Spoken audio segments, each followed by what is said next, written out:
Hello, everybody. Welcome back to the show, Science, Facts, and Fallacies, episode 288. I'm Cameron English. That's Dr. Liza Dunn. Liza, what's up? Not much. How are you? I'm hanging out with my big boy who used to be a little tiny baby. I don't know where the time went, but he's in college now.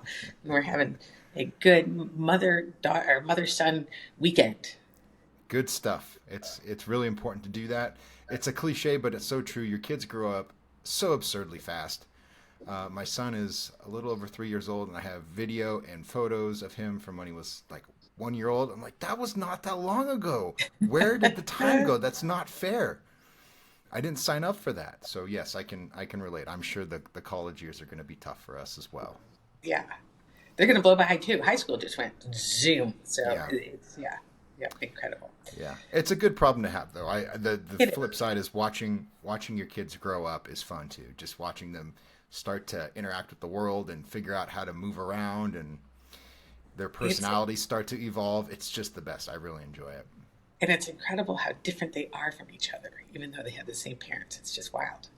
Yes. Yeah, my working hypothesis is that my daughter is going to be much more like my wife because she's very like she moves around and she's very vocal, and my son is a little more pensive and he'll spend time by himself just like playing with his cars. I'm like, yeah, you're clearly my kid. That's yeah. So we'll see. I don't know how it's going to turn out, but in any case, we're here to talk about three stories as always.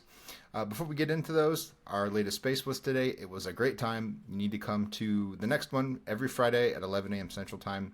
We talk about trust in science, and all kinds of cool people show up with perspectives that you probably have not heard before. Yes, and it's what's wonderful about the spaces. I find that a lot of spaces turn into the Jerry Springer type show where people are just yelling at each other and disagreeing and high drama and stuff like that. We have people who come on who have very different ideas about how to do things and have scientific, stories to tell as well. And so we entertain them because we think that it's really important to hear other people's perspectives. So we wind up coming to a solid consensus about what's good and true and right. Yes, indeed. People actually aren't terribly different in most cases. There's always exceptions. Most people just want to live normal lives, and it's fun to realize that you go, oh, you okay, you like different books than me, but you know, you want clean water and food for your kids and a nice That's place right. to live, and okay, all right, fair enough. So yeah, come check out the next one, and in the meantime, let's jump into these stories. So first up, the FDA should not be bullied into taking away consumers' choice to eat cell grown meat. Next, conspiracy thinking undergirds woo woo alternative health advocates, and they could be in the next Trump administration. Finally, a single dose of psilocybin appears more effective than drugs in treating depression. All really good stuff. This is right up our alley on each of these points. I want to say this is a greatest hits. Greatest hits.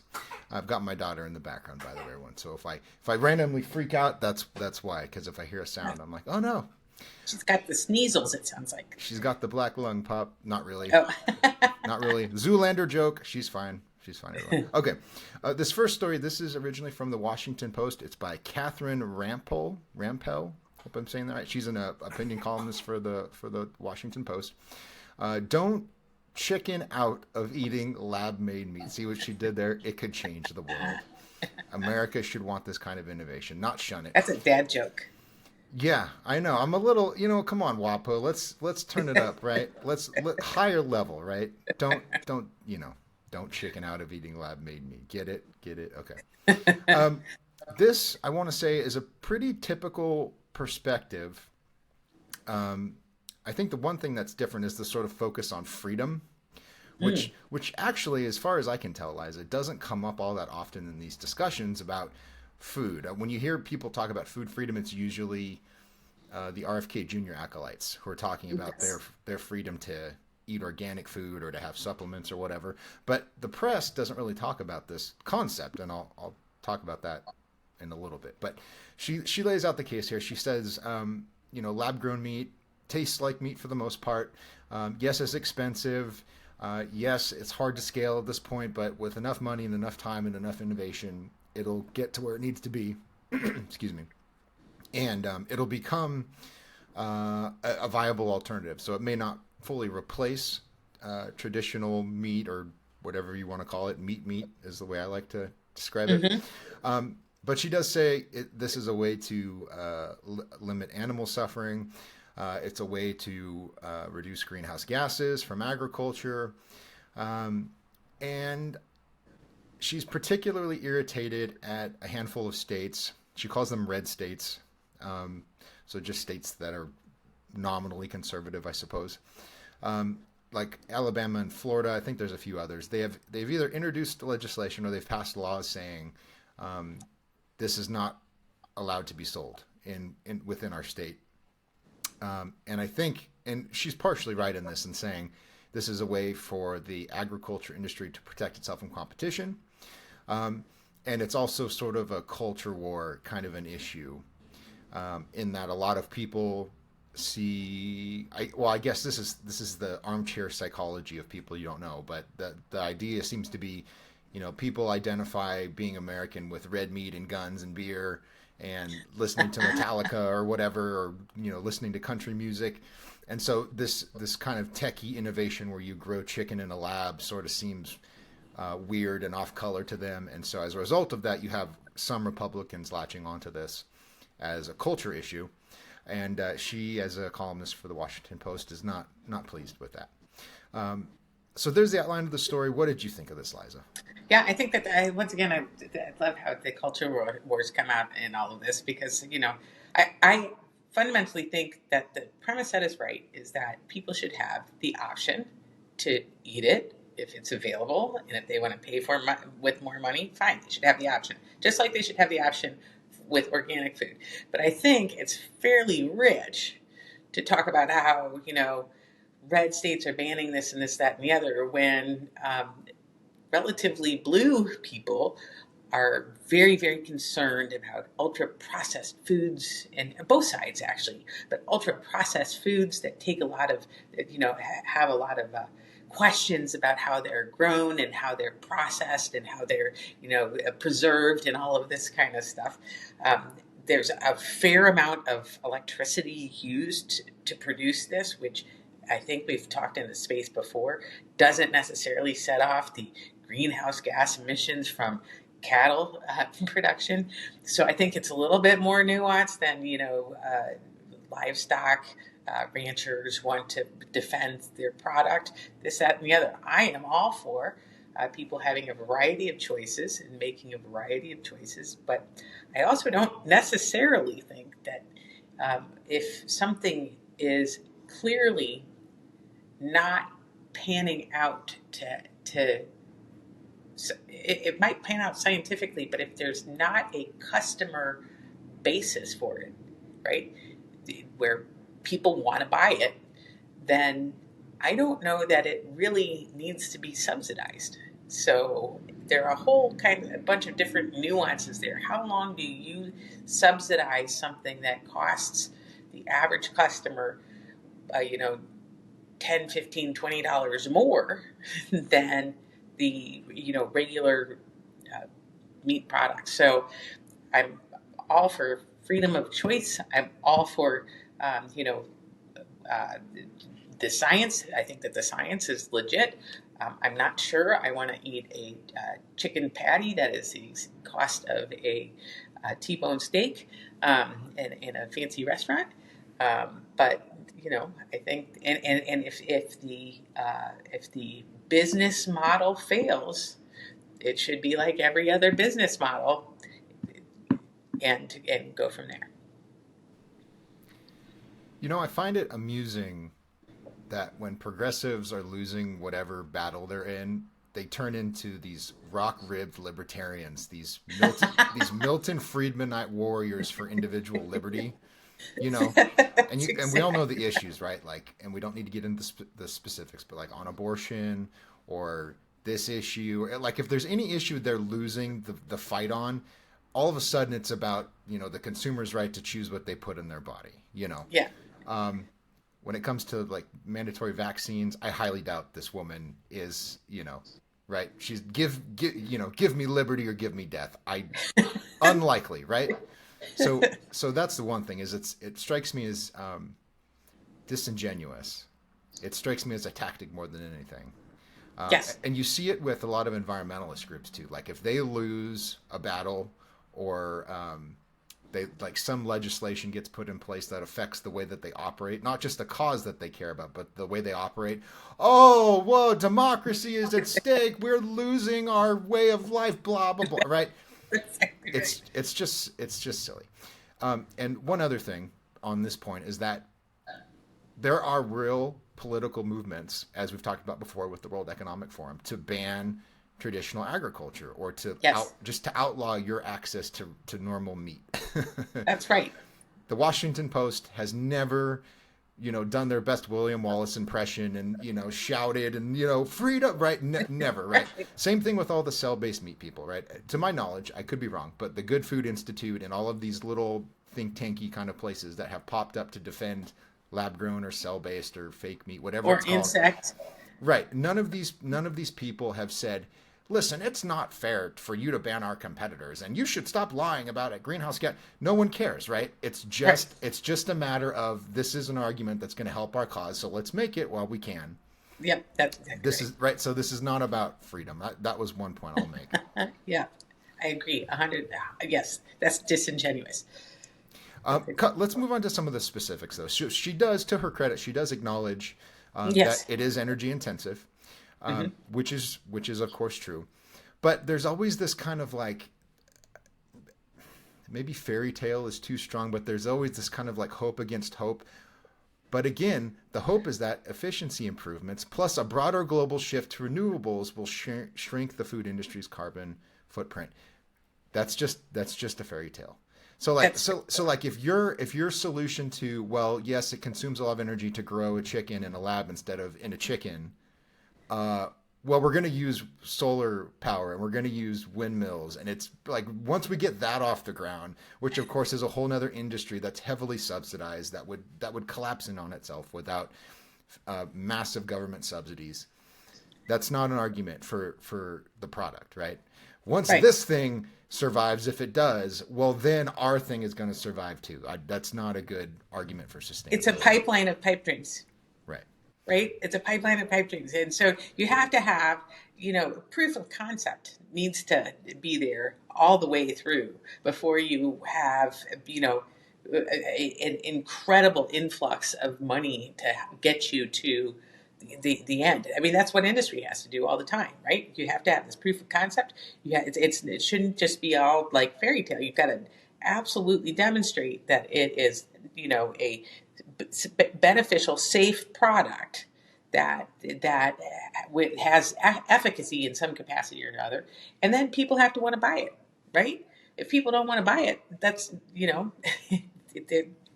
you're stuck.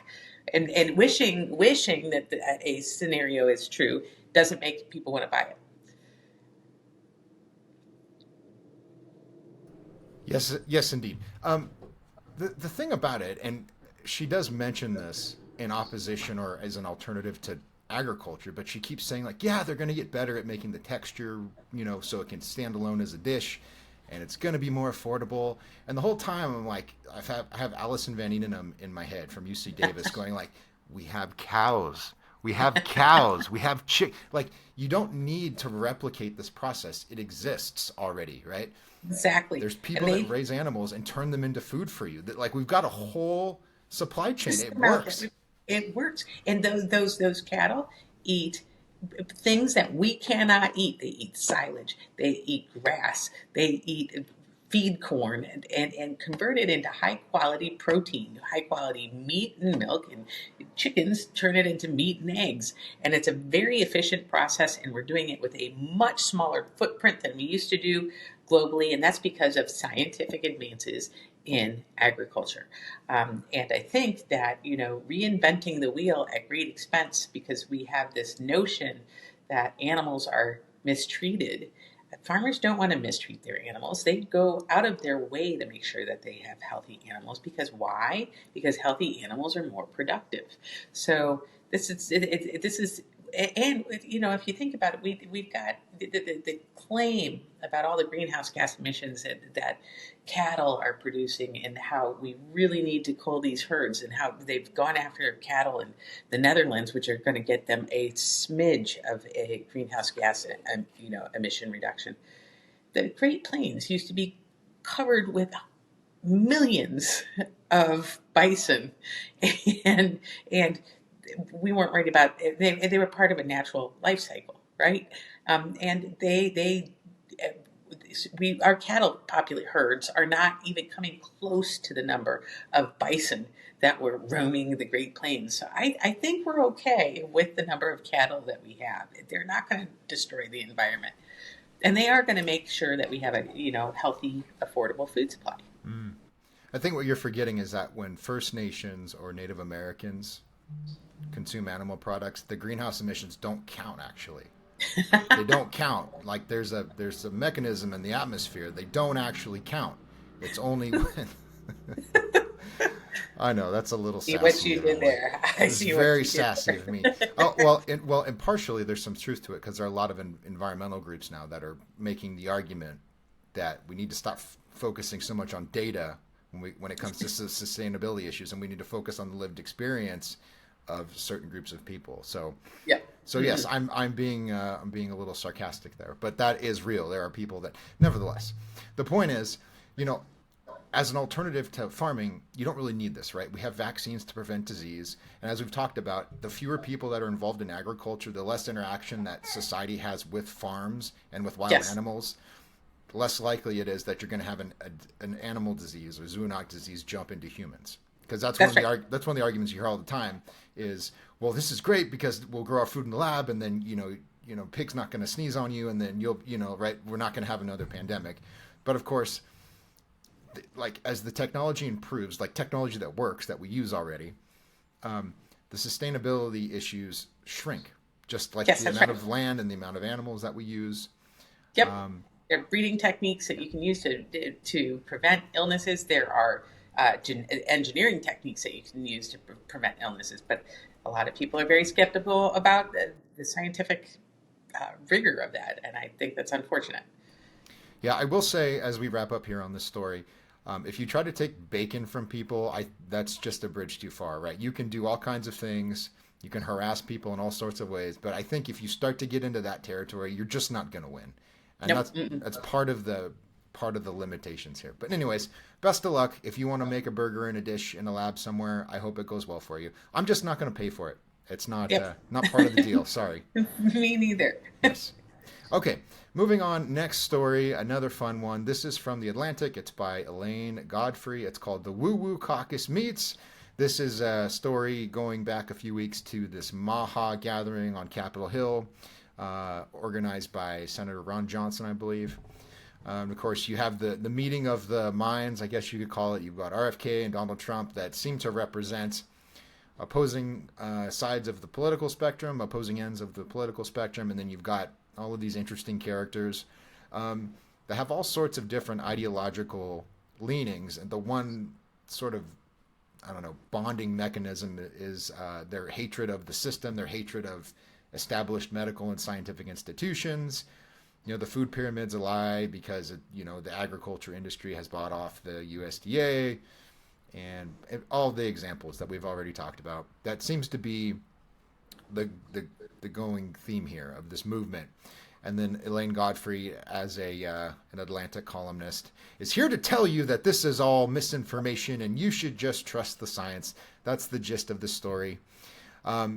She complains about the possibility that you might have someone like Jordan Peterson in the cabinet of a Donald Trump administration, and someone like RFK, Vani Hari, the food babe, who is just a perennial sort of, I don't know, mosquito that just won't go away, doesn't matter.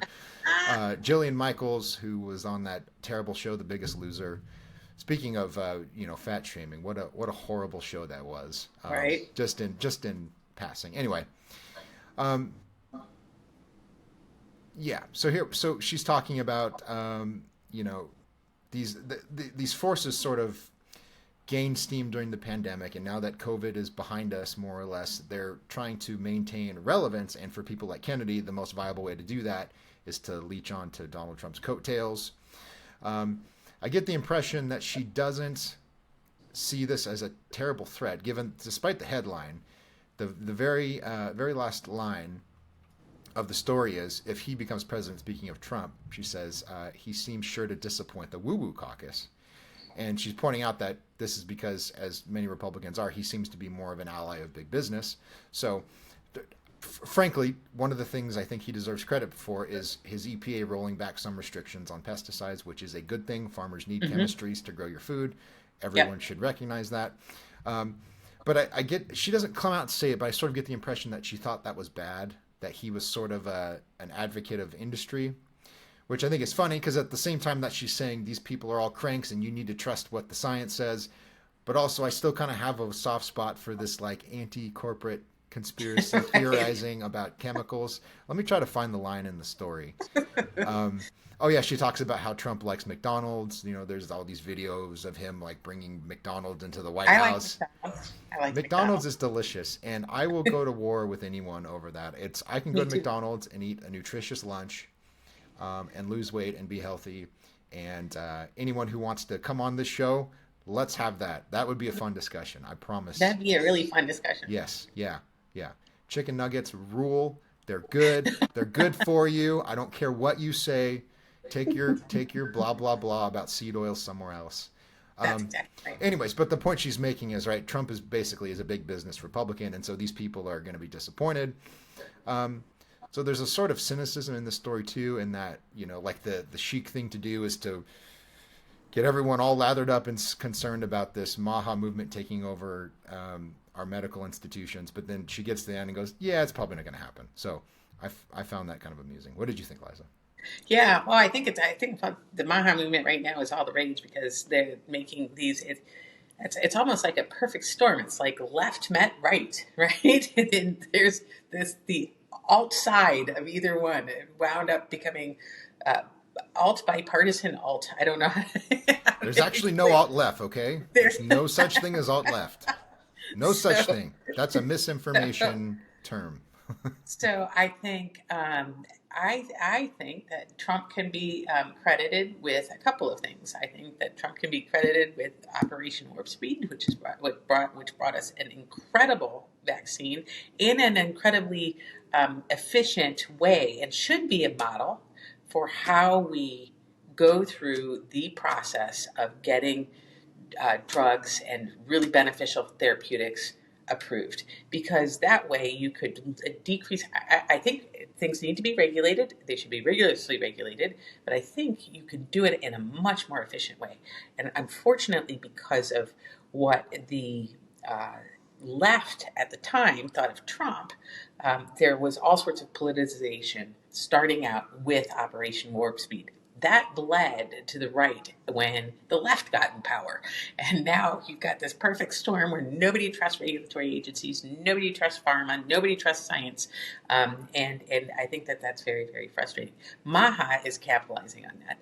They said, RFK Jr. in particular has seen a golden opportunity to capitalize on that distrust so he can open up the possibility of, I think, getting litigation going against pharma and big ag and all of this stuff. And I think that that's really unfortunate. And then other people who can benefit financially from the wellness industry is a multi-trillion-dollar industry.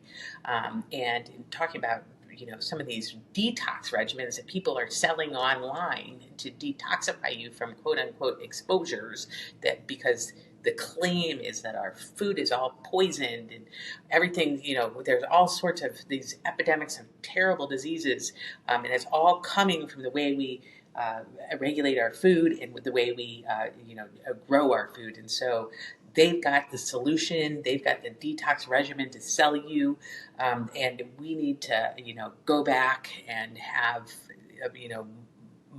all of the advances of modern agriculture go back to, the pre 1950 and farm the way Mother Nature intended us to farm. Well, that is Lysenkoism 101. right? Trofim Lysenko is smiling from his grave for that prescription. That is a prescription for food, incredible increases in food pricing and in food insecurity. So that's kind of crazy. But the fact that there are people actually spending time talking to the government about how food coloring is poison is mind blowing to me, right? So put away your Easter eggs quick. Put away your Christmas cookies quick. You're going to get poisoned by food coloring, even though it's incredibly well tested. And then claims that, certain colors are banned in Europe. Well, other colors are banned in the United States that Europe doesn't use. Or certain pesticides are banned in Europe that we use in the United States. Europe uses substitute pesticides in the same classes as we do, right? So that's absolutely spurious claims. And then it's funny, when you click on any of these videos from MAHA, you're going to get sent to a website that's going to sell you detox stuff or books or supplements or whatever that also haven't been adequately assessed by the regulatory agencies that they are condemning for trying to expedite good products and have really rigorous process for reviewing the safety of other chemistries. I mean, for example, regardless of whether you believe in God or not, God or Mother Nature or whoever you want to credit it with, gave you a liver and kidneys. You have an all-natural detox system of your own that is excellent at taking chemistries and making them not hurt you. So you've got a built-in one. So that's one. And two, for example, Peter McCullough is selling something called nattokinase. And he claims that it is a thrombolytic, and that because COVID can cause thrombosis, little small blood clots, that this can bust up blood clots. So if pharmaceutical companies sell thrombolytics too. So what do we use thrombolytics for in medicine? We use them to break up clots that are causing strokes in the brain and to break up clots that are causing heart attacks in the coronary arteries, right? And the side effect of those chemistries, those medicines, is that if sometimes patients, and you use them in patients who are really sick, right? They're really sick.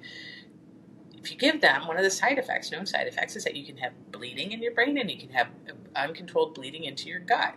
And so you have to be very, very careful with these chemistries. So they are highly regulated. You give them under very strict circumstances and under very strict protocols.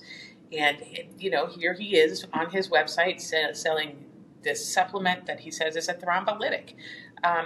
Dude, that's not a particularly good idea. And so this is, I don't think that the FDA has been involved with evaluating that claim. And here he is with no consequences for, quote unquote, putting this on the market. So there's a lot of woo to be sold out there, and the MAHA movement is capitalizing on the distrust that people have because of the bipartisan failure to communicate science well.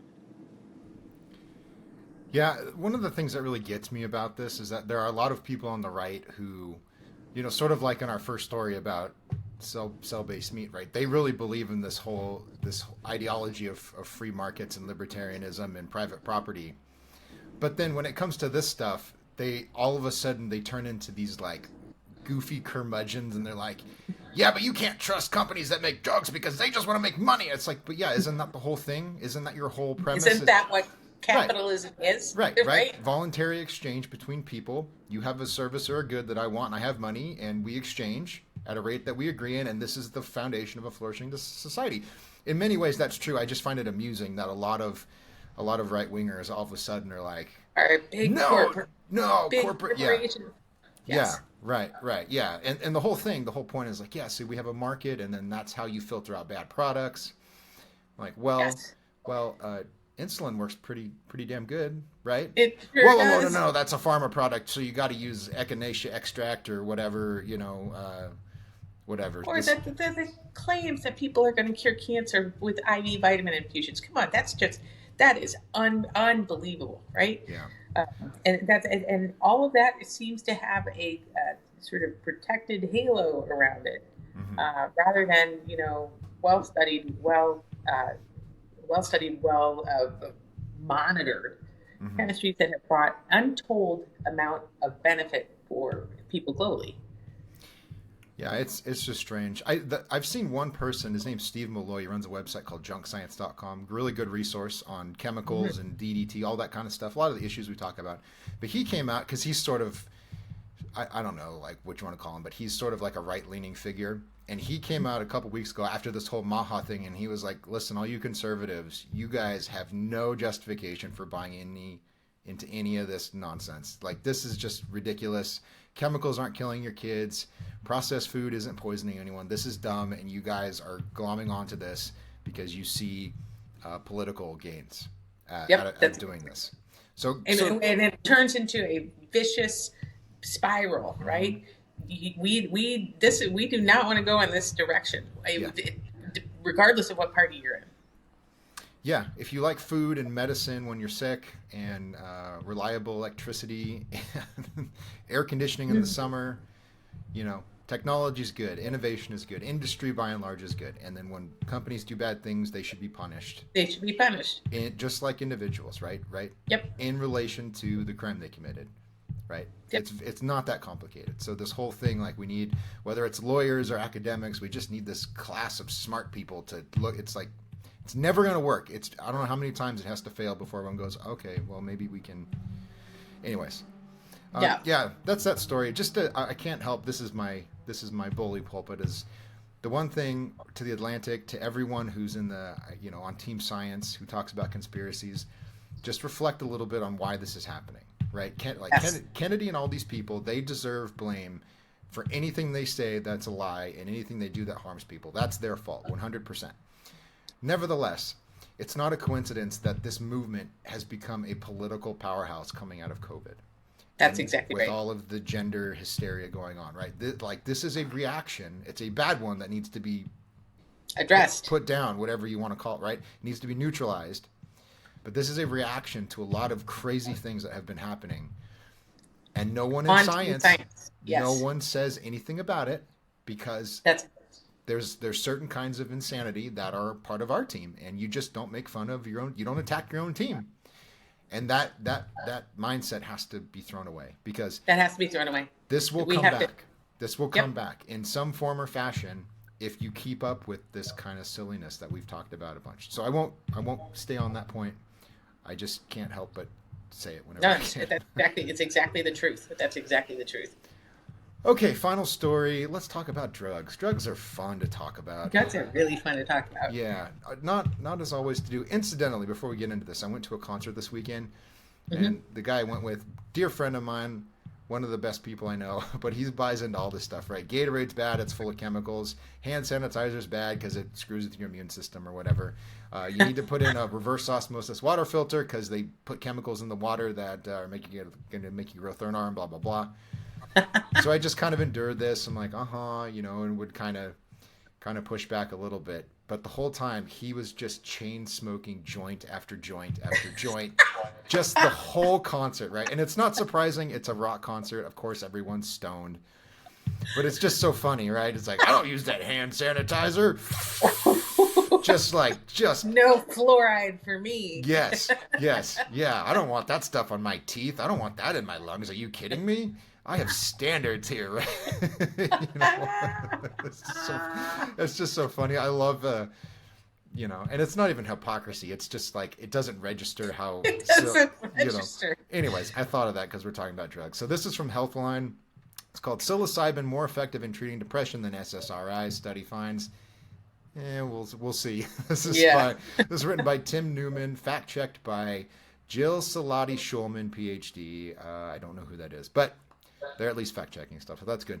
This is an interesting paper. It's an actual clinical trial where they did some science. This isn't just epidemiology or some kind of survey.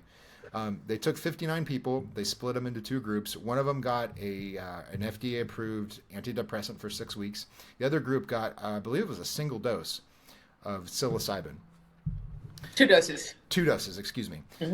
So the idea was, because the benefit of psilocybin, as Liza's talked about, and as she can talk about still, is that you take a relatively small dose of it, or you take it a few times, and it, in some cases, appears to completely treat someone's depression, or at least put it in check, right? Even if they're still, dealing with it, it knocks it down significantly in a way that drugs don't always do, or approved drugs, because this is a drug as well.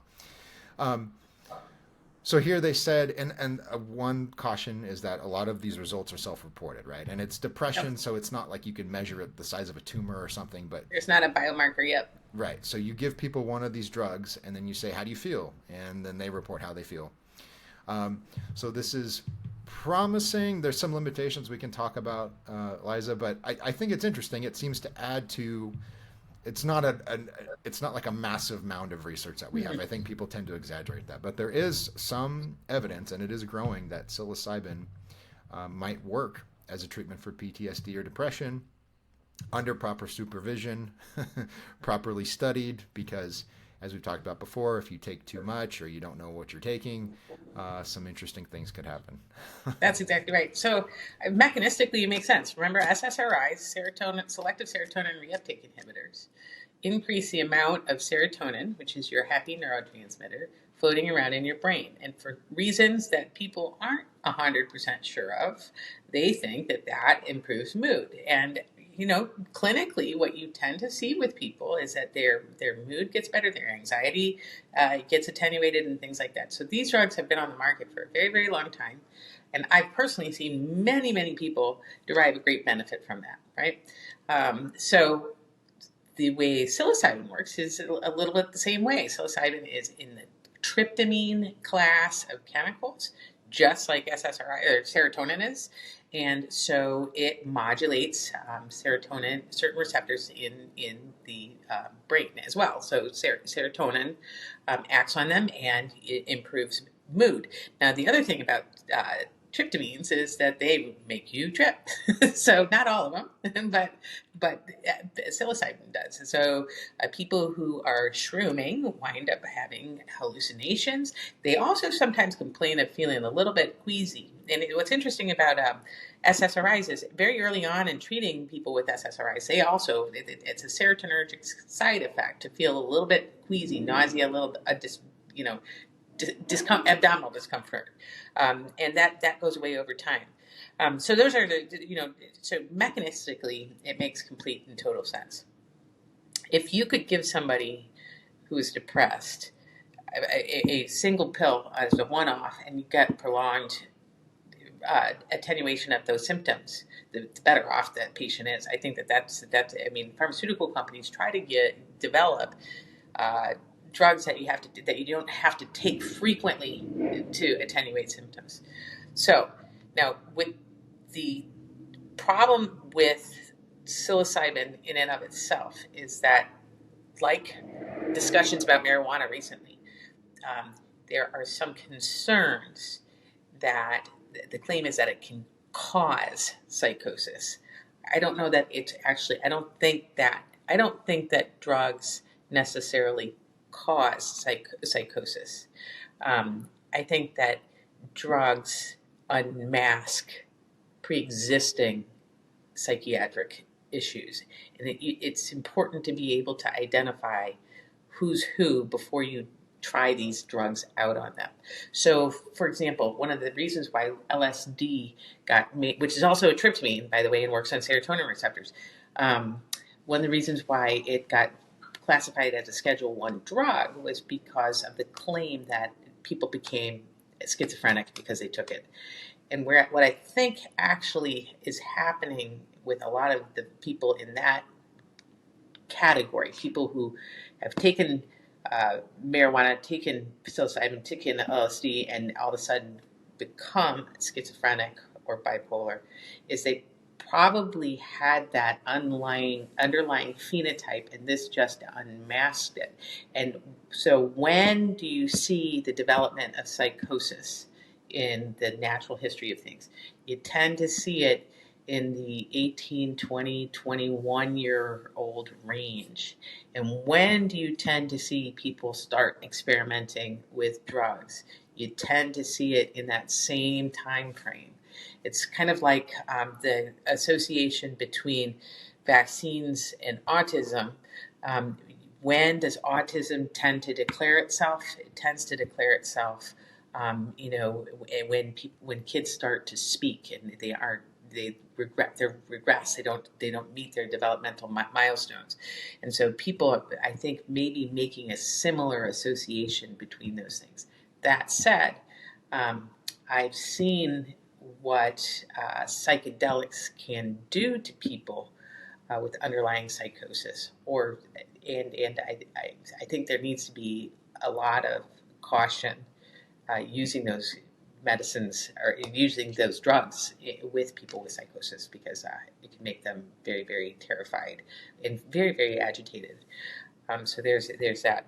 Uh, that's kind of, I think it's promising. Now, this particular study was interesting in that uh, it was held over 6 weeks, and then they followed them for 6 months. And so the people in the psilocybin group got 2 doses of psilocybin one day on one, and they said it was a double-blind, randomized, controlled study. I'm not sure that people who are hallucinating can be blinded from the fact that they're hallucinating, so I don't know that that's a really accurate claim. So they gave the patients day 2 and 4 25 milligrams of psilocybin.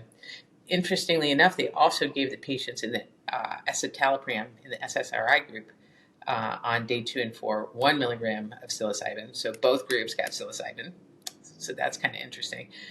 Even though it was a lower dose, I don't know if that was how they were trying to blind it, because maybe they were trying to make everybody hallucinate on day 2 and 4. I don't know. But I think then the other thing is that they didn't really follow up very closely who continued to take therapeutic drugs or SSRIs or anything like that. They commented that some people did, but they didn't get into that and the details of that over the next 6 months. So it wasn't just a 6 weeks, one and done. Some people continued to get, some people used psychedelics, and some people continued to use psychiatric medications that weren't further delineated.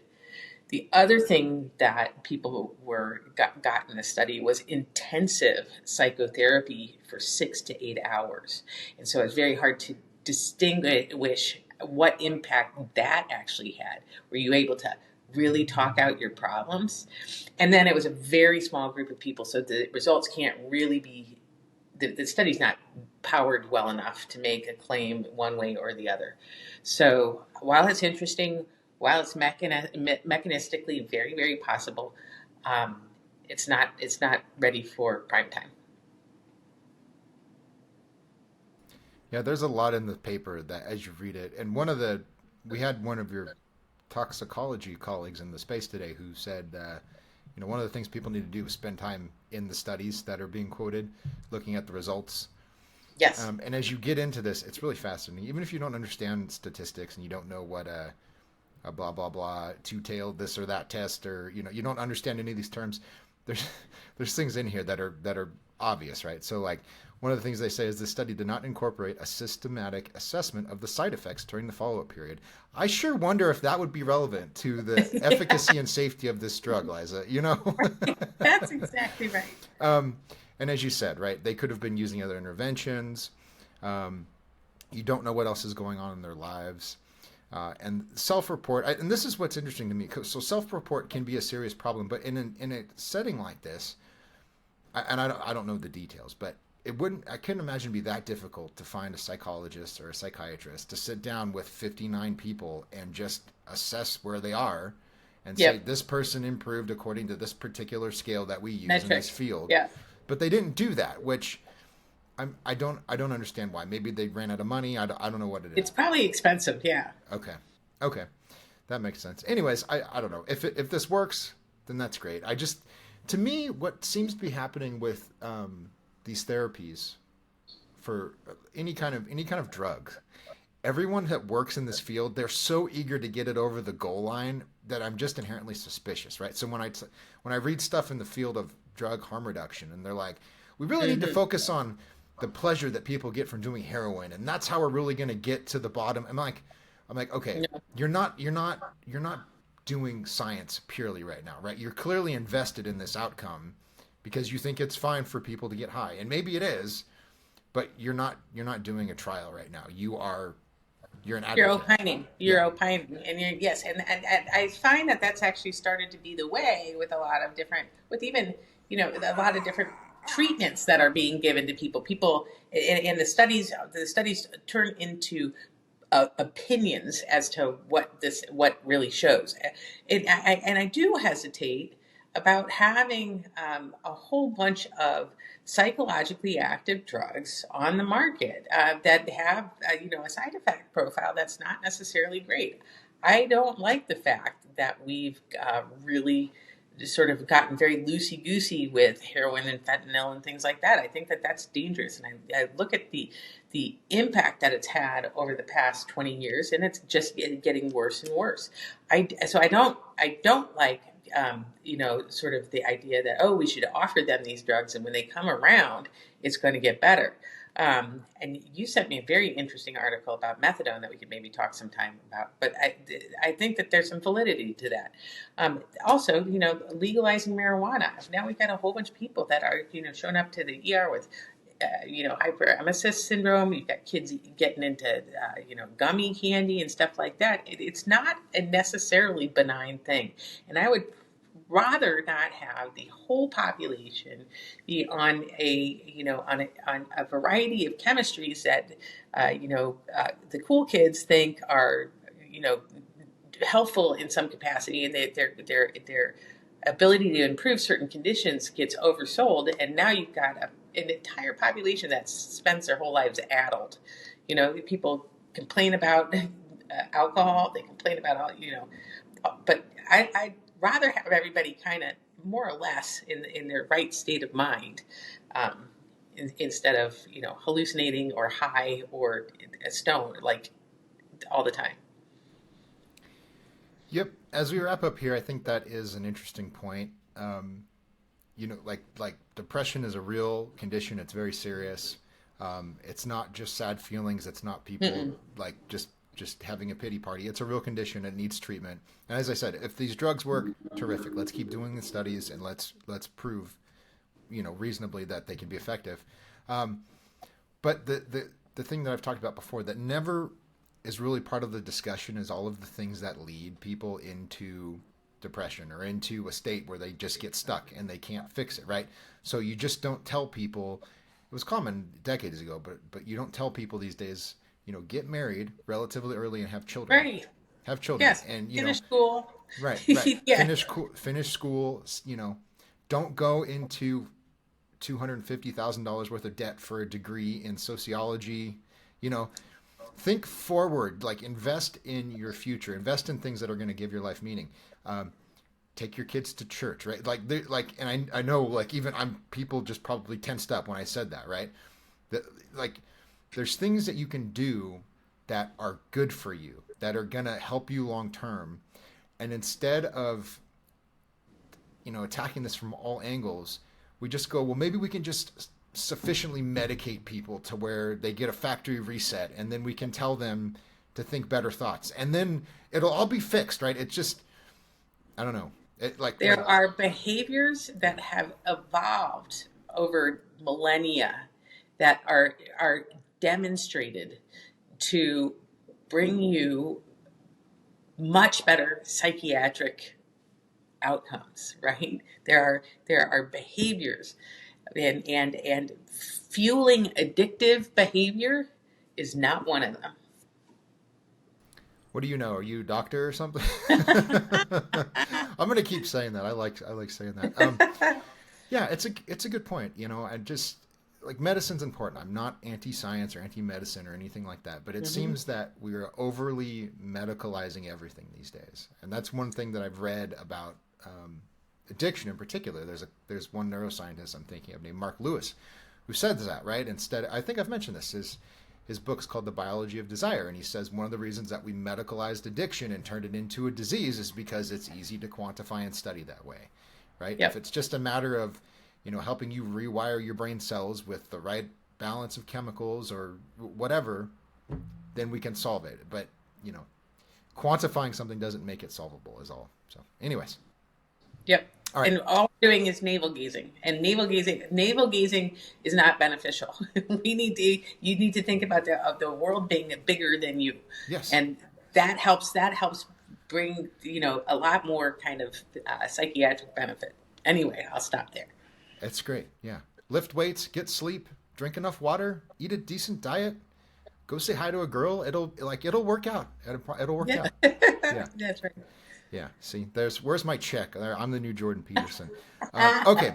We'll leave it there. Thank you for joining us as always. Follow us on Twitter. It's at Dr. Liza MD. I'm at Cam J English. Spaces are every Friday at 11 a.m. Please show up. We want to hear your opinion. Don't be a jerk or we will cut you off. Otherwise, you're welcome. Thank you so much. See everybody next time. Bye-bye.